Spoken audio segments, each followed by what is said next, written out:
साहिबजादा फरहान ने team India के लिए एक तरीके से चेतावनी जारी कर दी। एशिया कप में बंदूक दिखाकर टीम इंडिया को डराया। अब साहिबजादा फरहान ने 15 तारीख के मैच से पहले टीम इंडिया को धमकाया। क्या उस्मान तारिक चेकिंग कर रहे हैं? इलीगल उनका एक्शन है? वो जो 2-2 सेकंड के पॉज दे रहे हैं बॉल डालने से पहले, क्या वो इलीगल है? यूएसए के खिलाफ जो मैच हुआ उसमें उस्मान तारिक एक बार फिर से दुनिया के सामने आए। एक बार फिर से उन्होंने उसी तरीके की बॉलिंग की जिसके लिए वो लगातार सवालों के घेरे में थे। तो उसके बाद हुआ क्या है कि पूरा क्रिकेट जगत बट गया है। आपस में इंडिया के पूर्व क्रिकेटर्स भी बट गए हैं।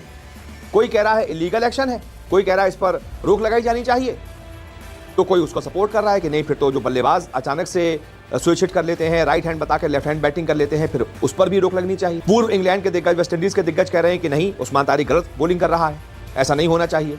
वहीं दूसरी तरफ कुछ और हैं जो कह रहे हैं कि नहीं, बिल्कुल सही बॉलिंग है। ये जो पॉज देते हैं ना, रुक जाते हैं अपनी डिलीवरी स्ट्राइक के दौरान, अपने एक्शन के दौरान जो रुक जाते हैं, फिर पॉज लेकर बॉलिंग डालते हैं उस्मान तारिक, इसको लेकर सवाल था। इसमें सबसे पहले कैसे दो भारतीय क्रिकेटर्स आपस में भिड़ गए हैं, वो एक है श्रीवत्स गोस्वामी और एक है रविचंद्रन अश्विन। श्रीवत्स गोस्वामी ने सबसे पहले ये जो उस्मान तारिक है, इनका एक वीडियो शेयर करते हुए लिखा कि फुटबॉल में भी प्लेयर्स को पेनल्टी रनअप के दौरान पॉज देने का हक नहीं दिया जाता है, वो इलीगल माना जाता है, गलत माना जाता है। तो ये एक्शन कैसे ओके?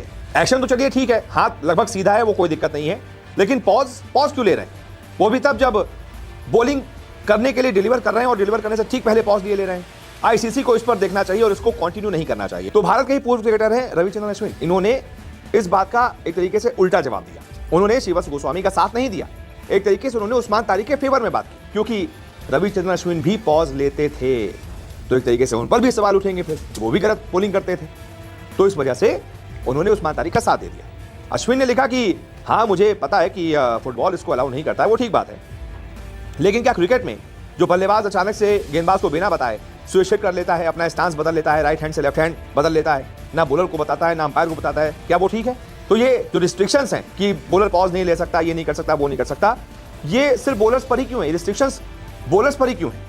बल्लेबाज तो अपना स्टांस चेंज कर सकता है, राइट से लेफ्ट कर सकता है, लेकिन बॉलर अपनी बॉलिंग आर्म बिना बताए हुए नहीं चेंज कर सकता। तो पहले बल्लेबाजों को ऐसा करने से रोकना चाहिए, फिर गेंदबाजों पर सवाल उठाने चाहिए। रूल पहले बल्लेबाजों वाला बदला जाना चाहिए। यानी कि एक तरह से अश्विन यहां पर उस्मान तारिक का साथ दे रहे हैं कि तुम ठीक कर रहे हो, बल्लेबाज भी तो चेंज कर लेता है, राइट हैंड बताता है कि मैं राइट हैंडेड बैट्समैन हूं, उस हिसाब से फील्ड सेट की जाती है, और अचानक से वो जब बॉलर बॉलिंग डाल रहा होता है बिना बताए हुए स्टांस चेंज करता है, लेफ्टी बैट्समैन बनता है और उड़ा देता है, जिधर फील्डर नहीं होता उधर शॉट मार देता है, तो वो भी तो ठीक नहीं है। तो उस्मान तारिक भी ठीक, पॉज लेते हैं, बैट्समैन को देखते हैं क्या कर रहा है, उस हिसाब से बॉल डालते हैं, बिल्कुल ठीक कर रहे हैं। यानी कि आपस में इंडियन क्रिकेटर्स ही बढ़ गए हैं। वहीं कुछ और पूर्व क्रिकेटर्स हैं, जैसे कि इयान बिशप, उन्होंने क्या कहा? बिशप ने कहा कि उस्मान तारिक जो 2 सेकंड का पॉज ले रहे हैं बल्लेबाज को जानबूझकर डिसीव करने के लिए, बॉल को रिलीज करने से पहले, मुझे नहीं पता ये कैसे फेयर है, मुझे नहीं पता कि ये कैसे ठीक है। आईसीसी को इस बारे में ध्यान देना चाहिए, इस मैटर को देखना चाहिए, क्योंकि मुझे लगता है ये अगेंस्ट द रूल्स है, यानी कि नियमों के खिलाफ गेंदबाजी कर रहे हैं उस्मान तारिक, ये इयान बिशप साहब का कहना है। बहुत सारे दिग्गज हैं, इससे पहले इंडिया के और भी दिग्गज इस पर सवाल उठा चुके हैं, दुनिया के और भी दिग्गज सवाल उठा चुके हैं, लेकिन पीसीबी ने जो अपनी पूरा एक सिस्टम होता है उसमें उनको चेक किया था, तो उसमें उनको क्लियर कर दिया था कि एक्शन इनका ठीक है। एक्शन तो यहाँ पे भी ठीक लग रहा है, एक्शन जब तक ये 15 डिग्री से ज़्यादा ना मुड़े तब तक ठीक है, 15 डिग्री तक मुड़ सकता है, तो ये तो अगर यहाँ से भी फेंक रहे हैं तो भी ठीक ही फेंकते हैं, मोड़ते तो नहीं है, सीधा फेंकते हैं। लेकिन दिक्कत कहाँ पर है? दिक्कत है वो जो पॉज ले लेते हैं, रुक गए, अब बैट्समैन क्या कर रहा है, आगे आ रहा है, पीछे रुके हुए 2 सेकंड तक, उसके बाद गेंद डाल रहे हैं। इसको लेकर सवाल है, क्या ये इलीगल है, क्या ये नियमों के खिलाफ है? अभी तक इस पर कोई क्लियर नियम नहीं, मैं भी आपको बता दूं। इसी वजह से क्रिकेटिंग फ्रेटर्निटी थोड़ी बटी हुई है, आपस में इंडियन क्रिकेटर्स भी बढ़ गए हैं, आपने देखा। साहिबजादा फरहान पाकिस्तान के ओपनिंग बल्लेबाज, अच्छे बल्लेबाज है, कोई डाउट नहीं, लेकिन ऐसा लग रहा है कि शायद वो जो T20 एशिया कप में उन्होंने 50 इंडिया के खिलाफ जड़ दिए थे, और उसके बाद अभी का उनका फॉर्म बड़ा शानदार चल रहा है, यूएसए के खिलाफ उन्होंने अच्छी पारी खेल दी। एक तरीके से 15 तारीख के मैच से पहले साहिबजादा फरहान ने टीम इंडिया को धमकाया है। धमकाया मतलब सीधी धमकी तो नहीं, ऐसे कोई तो नहीं बोल देगा ना कि हम तुमको मार देंगे, ये कर देंगे, वो कर देंगे, ऐसी तो धमकी नहीं होती है।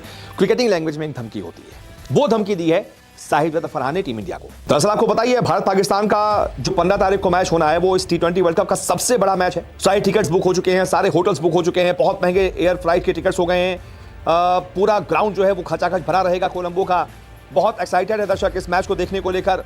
पाकिस्तान भी इस मैच को खेलने के राजी हो गया है, तो सारा मामला सुलझ चुका है। लेकिन अब मैच से पहले पाकिस्तान के खिलाड़ियों ने एक मेंटल वॉर शुरू कर दिया है, इंडियन टीम पर मेंटल अटैक करना शुरू कर दिया है, बयानों के जरिए अटैक किया जा रहा है। पाकिस्तान के इस्लामी बल्लेबाज साहिबजादा फरहान ने टीम इंडिया के लिए एक तरीके से चेतावनी जारी कर दी है। वर्ल्ड कप में अपना दूसरा मुकाबला यूएसए के खिलाफ जीतने के बाद प्रेस कॉन्फ्रेंस में साहिबजादा फरहान, जिनको प्लेयर ऑफ द मैच का अवार्ड नवाजा गया, उसके बाद उन्होंने कहा कि कल हमने जिस तरह से प्रैक्टिस की, नेट्स में बॉल मेरे बैट पर बहुत अच्छी आ रही थी। मैंने कल ही अपने बैटिंग कोच को बता दिया था कि मुझे आज के लिए मैच के लिए अच्छी फीलिंग आ रही है, मुझे कॉन्फिडेंस था। मैंने ये भी कहा कि मैं मैच को इस तरह से खत्म करूंगा कि मुझे प्लेयर ऑफ द मैच का अवार्ड मिले, और ये हुआ भी। उन्होंने अच्छा खेला, उनको अंदर से फील आ रहा था, उन्होंने अच्छा खेला और उन्हें प्लेयर ऑफ द मैच का अवार्ड भी मिला। तो जब इंडिया से सवाल पूछा गया कि इंडिया का बॉलिंग अटैक और अच्छा है, इंडिया से मैच खेलेंगे, क्या रणनीति होगी, तो फरहान बोले, हम उसी माइंडसेट के साथ उतरेंगे जैसा हमने इंडिया के खिलाफ अपने पिछले मैचों में किया था, जिसमें एशिया कप भी शामिल।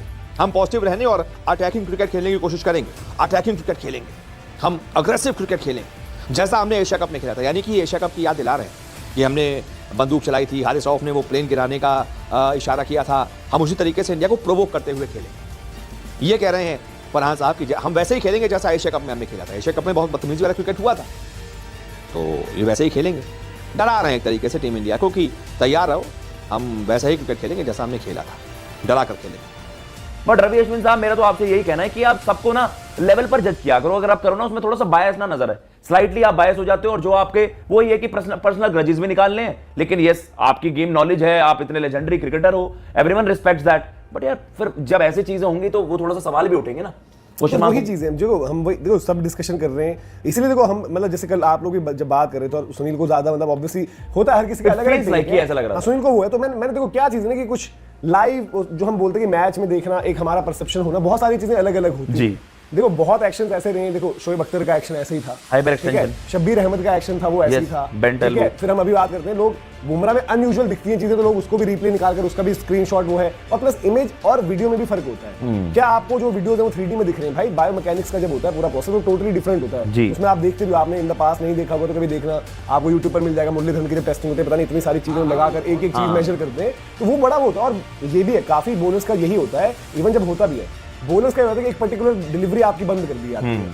जैसे दूसरा का बहुतों का हुआ, क्योंकि दूसरा डालने के लिए कुछ भाई एक्स्ट्रा भी करना पड़ता है ना आपको। दूसरा कैसे उसी एक्शन में मतलब कि ऑफ स्पिन की मतलब बॉल वो जा रही है कि लेग ब्रेक टाइप हो जा रही है। अश्विन की यार देखो मुझे ना इसीलिए अश्विन की बातें, क्योंकि उसमें कंसिस्टेंसी नहीं रहती है, उसमें काफी चीजें मुझे समझ नहीं आती हिसाब किताब, और थोड़ा सा उनके साथ भी हो गया कि वो भी YouTube model, social media model, उस तरीके की बातें वगैरह मतलब जो भी करते हैं। बट ये पॉइंट्स मतलब सेम चीज हुई है कि हम जब आपको बताते हैं आज, हाँ क्योंकि क्रिकेटर लिख देता है तो आपको थोड़ा सा वो रहता है, तो हम यही कहते हैं कि भाई आपका क्या है, इवन हो भी गया रिपोर्ट, मुझे टेस्टिंग के दिन पर डालनी है बॉल सही तरीके से, उसके बाद वापस दोबारा आ जाऊंगा, जिस दिन रिपोर्ट करेंगे फिर जाऊंगा, फिर तरीके से बॉल डाल दूंगा। तो ये सब चीजें, और उसके अलावा उनके एक्शन को लेकर जो हमने बात करी कि उसका एक्शन अनयूजुअल है, वो पॉज वगैरह ये सब चीजें हैं। तो इसीलिए अश्विन जी अगला मैं चाहूंगा कि आप नरेन के ऊपर भी मतलब फिर ये करें कि भाई नरेन भी ठीक है, नहीं ब्रूटली एक्सपोज, और ये बातें ना हर किसी को पता भी नहीं चलती है। आपने बिल्कुल सही बताया, जो हिस्ट्री एसोसिएटेड है, अगर वो स्टेटमेंट्स भी आप गूगल पर डालेंगे नरेन, अश्विन ऑन नरेन, आपको याद आ जाएगा, समझ आ जाएगा। और फिर नरेन का कुछ एक भैया जवाब भी था, आई थिंक वो इस तरीके से कुछ उन्होंने रिटेलिएट भी करा था, मे भी कुछ स्टेटमेंट थी क्या था। बट द थिंग इज कि यार आपने वही की सोशल मीडिया की रीच है, अभी क्या ट्रेंड्स है, कहां फ्लो कर रहे हैं, वहां पर एक अपना टेक दे देता हूं, तो वो कंसिस्टेंसी नहीं रहती यार रवि अश्विन की बातों में भी ना, और अब ज्यादा लग रहा है। तो वो उस फ्रंट पर ना बहुत सारी चीजें आपको ये भी देखनी पड़ेंगी, क्या है बिल्कुल क्या हिसाब किताब। मतलब देखो, अगर rules regulations with in protocols हैं, विद इन आपकी गाइडलाइंस हैं, अब जब तक ऐसा नियम नहीं बना है ना भैया, जब आप छोटी छोटी चीजों पर बनी होप नहीं कर सकते रोप के बाहर, वो पता नहीं क्या है एमसीसी पता नहीं हर दूसरे दिन कुछ ना कुछ चूरन और होता है, किसी दिन कहीं अब आपको बॉल जो विकेट कीपर का, एक और अभी आपने रिसेंट रूल्स देखे थे एमसीसी के कि कीपर को ना बिल्कुल स्टिल रहना होगा जब आप बॉल डिलीवर हो रहा है, रिलीज के बाद आपने करना है, वो डिस्ट्रैक्ट कर रहा है। कहने का मतलब कुछ मतलब ये नॉनसेंस चीजें हैं जो लेजिट हैं, जिनमें आपको there is a scope of improvement, उनमें उन रूल्स एंड रेगुलेशन में कुछ बदलाव नहीं कर रहा है एमसीसी ना आईसीसी। भगवान यहां पर लाओ यार 100 साल क्रिकेट का इतिहास, 200 साल, उसमें अभी भी हम इन चीजों को लेकर आर्गुमेंट कर रहे हैं कि क्या लीगल है क्या नहीं है। और जो मनोज भाई ने बताया, इट इज इंपॉसिबल यार वर्चुअली कि आप लाइव मैच में बता दो कि 15 डिग्री पर है, बेंट है, क्या है, कौन बताएगा? गाइडलाइंस कराओ ना यार, उस पर कुछ, उस पर ही डिबेट ही होती रहती है यार। मेरे को तो वैसे ना जो ये रुकने वाला भी जो सीन होता है ना, मेरे को तो ये भी सही नहीं लगता, उसको कैसे भाई आईसीसी अप्रूव कर देता है, क्योंकि जो अश्विन भी करते हैं वो भी तो कभी कभार रुके भाई, वो पॉज लेके वो डाल देते हैं, इसलिए उनको उस तरीके की चीजें लग रही हैं। बट मेरे को तो रुकने वाला भी सीन समझ में नहीं आता कि वो गेंदबाज ऐसे कैसे कर सकता है, वो डिस्ट्रैक्ट तो होगा ना। हाँ जी, डिस्ट्रैक्ट होगा भाई, अगर आप गेंदबाज कोई भाई एक रन अप लेके आ रहा है और वहां पे पॉज ले रहा है तो डिस्ट्रैक्ट हो जाएगा। कल जो बोल्ड मारा लेग स्टंप पे उसने उस्मान तारिक ने जी, भाई उसके बाद बैट्समैन का रिएक्शन देखते हैं, मतलब वो पोजीशन ले चुका था, बैटर पोजीशन ले चुका था, वहां पे वो पॉज लेते हैं और डंडे में सीधा मार देते हैं। उसमें भी वही है ना, जैसे अश्विन ने बोला भी कि यार आप वो कि थोड़ा सा मैनिपुलेट कर, अब ऐसे कोई नियम तो है नहीं है, लाइक फिर हम तो सबको कह देंगे कि भाई बुमराह डू दिस और ये डिस्ट्रैक्ट करने के लिए। कुछ पॉइंट्स को मुझे भी वैसे सही लगते हैं कि अगर भाई देखो क्या जो मतलब मैं वही कह रहा हूँ कि देखो मैं अश्विन की हर बात को सही गलत और उस तरीके से मैं चीजें एक्सप्लेन भी करता हूँ सारी चीजें। वहां पर क्या है कि उनका जैसे कहना होता है कि भाई अगर कोई बॉलर एम्बिडेक्स्ट्रस है, हाँ जी, तो भाई यूनिक स्किल सेट है ना। हाँ। अब उसको बताना क्यों पड़ता है सही बात। कि मैं दाएं हाथ से बॉल डालूंगा भी यार मैं बाएं हाथ से, फिर ये भी उसमें देखो भाई स्विच हिट क्या है, मतलब एक बैटर की स्पेशलिटी मतलब रेयर बंदे करते हैं ना, हर कोई तो स्विच नहीं कर पाता है, तो स्विच में तो बंदा सीधे स्विच करके मार देता है। वो क्यों नहीं बता रहा कि अब मैं अगर एम्बिडेक्स्ट्रस को भाई किसके, मैं कह रहा हूं कि स्विच एक टाइम को मार देंगे बंदे, स्विच अटेम्प्ट कोई भी कर सकता है, क्या बंदा दोनों हाथों से बॉल डाल सकता है? वेरी एक्सट्रीमली रेयर, मतलब डाल ही नहीं सकता भाई। आप बोलो स्विच मारने को मैं 20 में से बोलूंगा कि 20 बंदे अटेम्प्ट मार लेंगे, 10 क्लिक कर 10 शायद मतलब कर भी जाए, 4 उसमें से बहुत अच्छे निकल जाएंगे। बट मैं बोलूं दोनों हाथों से बॉल डाल दे भाई, ठीक है, नेट्स में कोई डाल देगा, मैच में हिम्मत है तो डालो। जोफ्रा आर्चर डालते हैं ना लेफ्ट आर्म स्पिन, डाल they left arm spin match में। नहीं, तो हिस्ट्री में ये चीजें देखो, कुछ चीजें नहीं। और नियमों में क्या है भाई, देखो हमने हमेशा बात करी है क्रिकेट का, आप इतिहास समझ लो, बातें समझ लो, कुछ भी कह लो, कि यहाँ पर पता है चीजें क्या है, नियम कायदे कानून एक तरीके से ग्रे एरियाज उसमें बहुत है, लूप होल्स उसमें जो है बहुत है।